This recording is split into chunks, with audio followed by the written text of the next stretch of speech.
পিরোজপুরের মঠবাড়ি উপজেলার টিকিকাটা ইউনিয়নের কাকরাবুনিয়া রাজেন সরণি RS মাধ্যমিক বিদ্যালয়ের নবম শ্রেণীর ছাত্রী ও কাকরাবুনিয়া গ্রামের অসীম শিকদারের মেয়ে বর্ণিতা শিকদার স্কুলে রহস্যজনক বিষপানে অসুস্থ হয়ে পড়া ও পরবর্তীতে ঢাকার স্কয়ার হাসপাতালে চিকিৎসা শেষে বর্তমানে সে বাড়িতে এসেছে। আসলে সেদিন স্কুলে কি ঘটেছিল বিস্তারিত আপনাদের সামনে তুলে ধরার চেষ্টা করব। বর্ণিতা কি আপনার মেয়ে? তো কি কথা বলতে পারে এখনো? পারে না, স্পষ্ট হয় না। আপনারা বাড়িতে আসছেন কবে? বাড়িতে আসছে আজকে। মূলত ওর কাছ থেকে যে জানছিলেন যে কি ঘটনা ঘটছিল একটু বলেন। জানতে পারিনি, তো কথাই বলতে পারি না, কথা বলতে ডাক্তারের কথা বলতে মানা করছে। স্কুলের থেকে আসার পরে ঘটনার পরে আপনারা জানছেন না কি জানছেন? কথাই বলতে পারেন না। স্কুল থেকে দিগান না, স্কুল তো নিয়ে মঠ বেরিয়ে গেছে।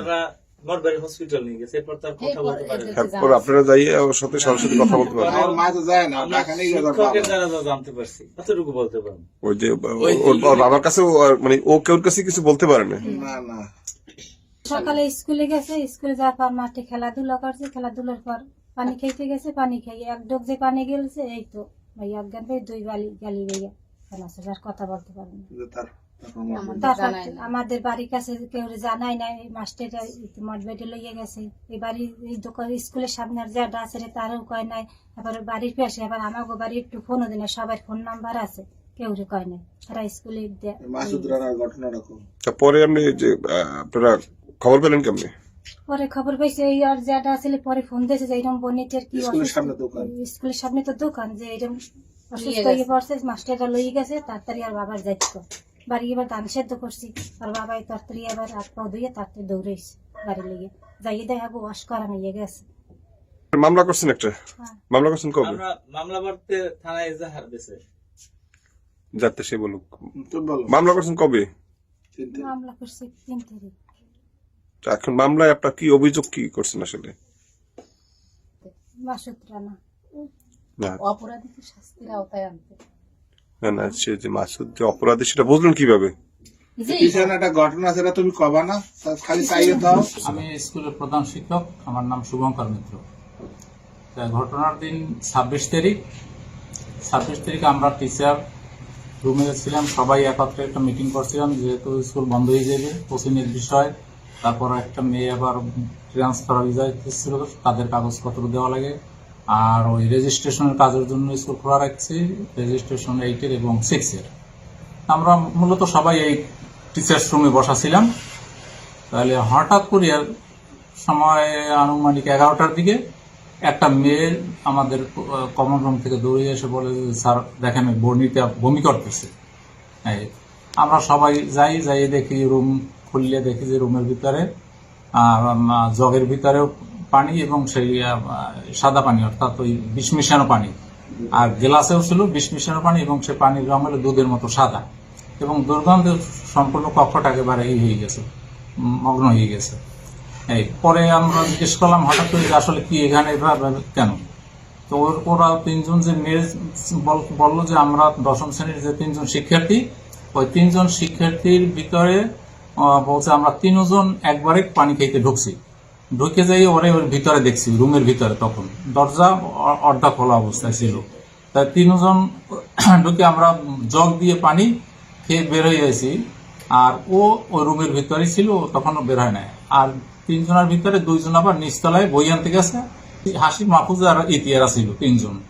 তাহলে ইতি করে ও নিচে ছিল না, ও নিচে যায় নাই, গেছে মাহফুজ আর হাসি। হ্যাঁ, তা ইতি ওই রুমের পাশেই দাঁড়ানো ছিল, আরো অন্য মেয়েরাও ছিল।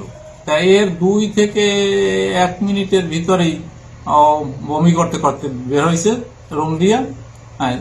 এই হলো ঘটনা। এর ভিতরে তো আমরা যাইয়ে দেখি যে এই অবস্থা। তখন আমাদের সভাপতি এবং ওই মেয়ের বাবাকে ফোন দেওয়া হলো, কিন্তু মেয়ের বাবা ফোন আর রিসিভ করে নাই, যে কোনো কারণে হোক যাই হোক। এরপরে মেয়ের কাকা ছিল দোকানে, ওই মেয়ের কাকারে আমরা বললাম যে তুমি তাড়াতাড়ি আসো, ও আসছে।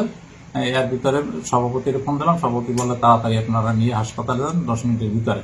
তখন ওই শিক্ষকরা আমরা হাসপাতালে নিয়ে যাই, কিন্তু মেয়ের যে জ্যাঠা ছিল এখানে, সে মূলত ওই গাড়িতে যায় নাই। আর আমরাও মানে তাড়াহুড়ো করে তাড়াতাড়ি নিয়ে গেছি যাতে তাড়াতাড়ি রোগী হাসপাতালে নেওয়া যায়।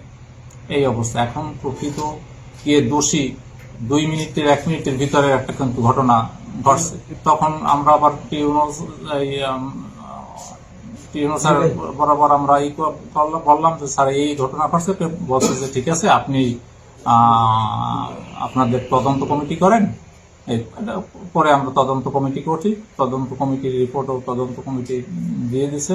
তারাও ওই মেয়েদের সাক্ষাৎকার নিছে, তারা আমি যে কথা বলছি মেয়েরা ওই একই কথা বলছে। এখন প্রকৃত দোষীকে তো আমরা আসলে বলতে পারি না। এখন যে প্রকৃত দোষী তার বিচার হোক, অপরাধের শাস্তি হোক, এটা আমরাও চাই।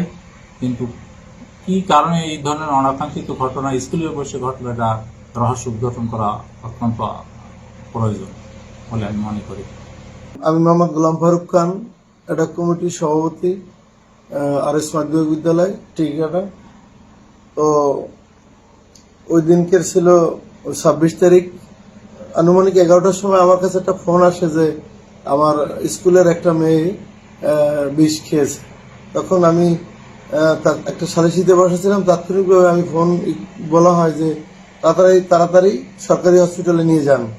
এবং আমি ওই জায়গার কর্তব্যরত আরএমও মোহাম্মদ ফেরদৌস আহমদ ডাক্তার সাহেবকে আমি বলি যে একটা রোগী যাইতেছে, আপনি একটু দেখাশোনা করেন।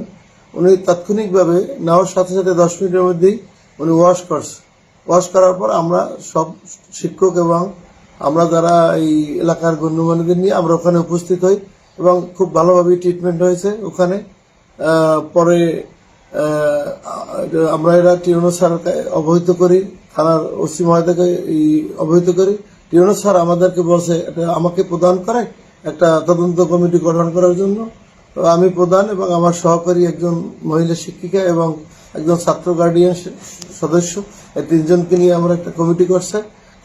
কমিটি আমরা রিপোর্ট যতটুকু জানতে পারছি যে ওই রুমে